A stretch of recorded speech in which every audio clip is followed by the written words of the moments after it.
още на рингтон. Нищо не може да бъде по-болезнено от твоето пеене тази вечер. Вчера на обяд странна баба дойде при мене и ми даде пликче с гънато. Разгънах го аз и вътре, що да видя само малко чисто бяло брашно.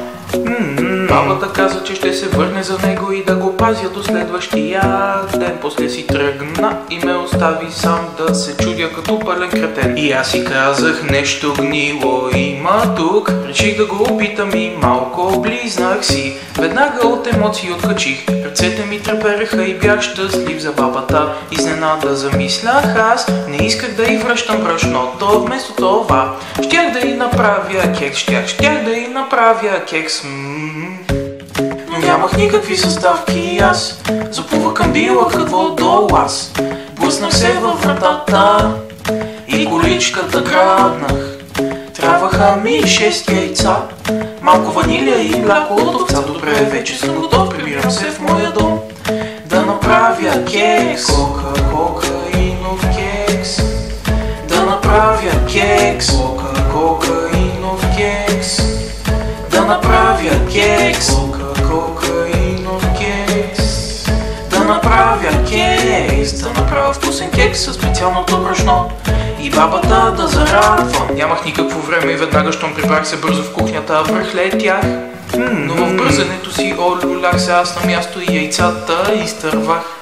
Събрах ги бързо от пода и започнах да готвя, сипах вътре и вълшебното брашно. Сложих го да се пече и го загледах с поглед на детенце натрусано. И толкова беше на следващия ден, събудих се. Кекса беше станал райски и направо откачих.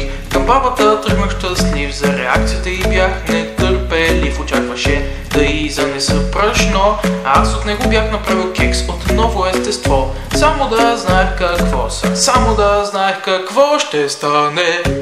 Показах го на бабата, а тя като звяр се разбесня. От бой направо преби ме, сега главата боли ме.